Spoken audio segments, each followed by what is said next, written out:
场 B 站 Passion， 耶！来到我们第4集喽，我们10年光仔离站探索。那我们今天邀请到我们剧本组的同学，让我们欢迎苏智慧。耶！ Hello， 大家好，我是剧本组的苏智慧。那我的剧名是《不回旅人》，主角天成和文楚他们会透过一个皮箱，然后穿越到8年前，阻止一场随机杀人案，最后拯救了他们的亲人。OK， 这是你的故事大纲吗？你刚才也有提到说他们拿着皮箱穿越，其实我觉得穿越应该算，因为我看你的剧本，我看完之后，我觉得穿越应该算是你这部片蛮大的一个特点。那你觉得你的穿越跟有很多剧都有穿越嘛？那你觉得你的穿越跟其他剧的穿越对你来讲有什么比较特别的地方？特别应该是加入随机杀人案这件事情，因为随机杀人也是这几年台湾比较重要的社会议题，间接的也是有点想提醒大家，就是多关心身边人，然后不要留下一些遗憾和后悔这样。那还有另外就是你刚才有讲嘛，你的剧本设定其实是有2个主角的，因为其实大部分很多的剧本来说都是单一主角为比较大众所知嘛，那你怎么会想要说你的剧本要设定成双主角这个特点？他们2个有点像是一个比较对比的状态。天成的话，他是有点来不及跟他的家人道别的感觉。另一个文楚的话，因为他在剧本中就是先前就已经有先做一些对不起他老婆的事情，他老婆死掉，他感觉是比较懊悔的，就是懊悔说没有去珍惜，然后所以让他们2个形成就是一个对比，就是有比较多冲突这样。那就是可以聊一下，就是你这个故事的核心这样。核心的话，就是不管是时间，然后可能身边的人或者所拥有的一切，我觉得就是不要觉得好像时间很长，然后不知不觉就会流失掉一些东西这样。简单来说你是觉得把握当下是吗？就是不管是面对任何关系，都不要有那种会留下遗憾的感觉。我回来问一下这个穿越的事情，因为我忽然想到说，因为我在我印象中，我看完你的剧本，你有比较特别的2个年份嘛，是1998年跟2006年嘛。那你为什么会想要设定这个年份呢？是有什么特别用意吗？这个年份一开始设定的时候没有什么特别的用意，但后面是觉得这个年代是比较贴近自己成长的那个环境，那我在写的时候也比较好进入那个背景时空这样。那你有比较怀念的东西吗？有啊，就是像那个时候我们会有那个把布，我不知道你们有没有、有冰淇淋把布把布那个卖波衣这样子。对对对，就是那个算是我小时候的一个回忆，然后那个我也有把它放进故事里面，就是主角他们穿越后会遇到小时候的自己，然后在那个时空他也会去经历一些小时候的记忆这样。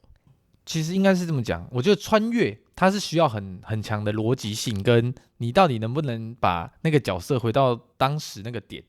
对不对？他的状态啊，或者是任何东西。那你在写这个剧本的时候，你的逻辑有混乱吗？或者是你有没有遇到什么瓶颈没办法突破？一开始我是还蛮困难的，就是这个也算是我第一次正式的写剧本，就是有老师指导这样。那之前都是自己可能创作，没那么多压力。那穿越一开始就是我最大的瓶颈，因为穿越这件事情它不能设定的太容易，要想一个方法，就是要合理合逻辑，然后又不能太轻易的感觉，要有条件这样子。你说不能像那个比如说哆啦 A 梦窗那个打开，然后然后就是穿越这样，不能这样，对，不能太随便。对，所以就是一开始最困难的地方。我是知道你在大3的时候就有提过这个剧本的嘛，然后你觉得从那时候其实算短片对不对？然后你就是经过1年，你把它修正调整，然后要变成长片，你觉得这过程中你遇到了什么问题，或者是你觉得这过程难吗？我觉得最难的应该是一开始就是在设想大纲的时候，因为它会影响了整个剧本的结构，还有是后面在暑假后有更动，就是一开始它是一个比较沉重的故事，就是好像比较没有什么好笑或什么的。那后面有加入一些喜剧的元素，像是有一场是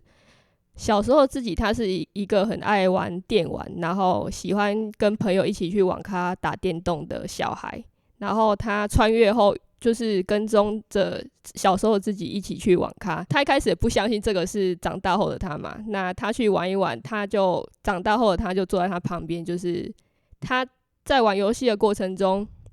长大后自己也去登录他小时候玩的那个电玩的账号。他们的互动是比较有趣，就是有加入一些比较喜剧的元素。那你刚才有提到，你让他回到童年的时候，跟他童年的那个角色一起去做一些事情嘛？对对对，你会加入这个是因为你的童年也有一些遗憾，你想要藉由这个故事去把它圆满吗？还是为什么你会有这样子的一个设定？没有应该说小时候在14、15岁那个时候，就是比较青春期嘛，然后比较叛逆，然后可能就是会做一些比较现在想起来会觉得很幼稚啊或什么的那种事情。那让长大后的他回去回溯他的小时候，就是有点像在看着他自己成长的感觉。那你会有什么话想要？如果刚好你也有机会穿越回去的话，你会有什么话想要对以前的自己说什么？你会骂他吗？还是你会像剧中一样，就是你会回到那个亲人那边，然后去告诉你自己？也许会吧，会回到那个亲人的那个时候吧，然后可能就多一点，就是可能好好的道别。对，我觉得所以你觉得没有，你当时没有好好的道别是你的遗憾？有一点。对，其实我的想法可能比较不太一样，因为我觉得人终将一死，所以我觉得人总有一死。对，其实我觉得面对死亡是这样，因为有时候你很难说嘛，死亡就是你无法预料，但是我觉得应该要活在当下。你要活在当下的时候，你就会有希望，因为你希望什么，你不知道你什么时候会死。你很期待，你知道我的意思吗？这不是我的意思是说，你在当下你要有比较重要的是你要有希望，因为你会害怕死亡的话，你就会一直觉得你会死。我都会说服我自己说，这是上帝最好的安排，这样不管遇到什么事，因为这件事情很难以定义。对，所以我觉得每个人都有不同的方式啊，像我觉得智慧他就是用一种比如说写剧本啊，它是一种我觉得对你自己死亡的看法嘛，就你对死亡的看法，你可以让观众知道嘛。对，我觉得这也是一个很好的方式。当然啊，我觉得还是要问一下，因为我记得你是大2的时候才进来我们电影电视学系嘛，那你大2才进来，那你觉得你大2到大4，你这3年你成长了什么？或者是你觉得这3年你在我们系上你有学到了哪些东西？其实我觉得学到还蛮多的，因为来到这边我也做过蛮多职位，然后像是灯光，然后美术啊等等，副导什么的。那个时候是我第一次拍片，然后就当副导。应该说我不知道那个职位是什么，就是懵懵懂懂的去了。对对对。但撇除其实就算是技术上的，我觉得更多是学到一些生活的经验，因为拍片就是会有很多很多跟生活相关的东西吧。对，你是说什么吃饭喝水？不是，像是美术你其实也可以去挖掘到很多你以前不知道的那个物品或什么，或者说你是做这件事情才知道哦，原来还有这个东西可以运用啊，或这个东西还可以干嘛那种感觉。那你最喜欢就是你毕竟做那么多职位，那你最喜欢做哪个职位？如果我真的要讲，真的是剧本吧。这是剧本，所以你未来你会希望走向继续创作剧本这样子？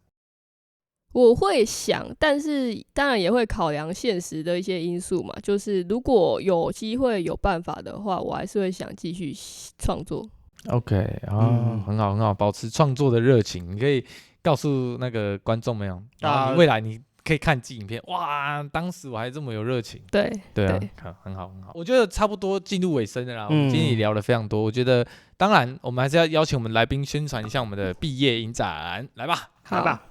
一手大学电视电影系第10届毕业影展第10场离站，欢迎大家多多关注我们的官方网站。那我们的静态展是5月20到5月24，那会在仲教的1楼，就是有办静态展，欢迎大家多多来参观。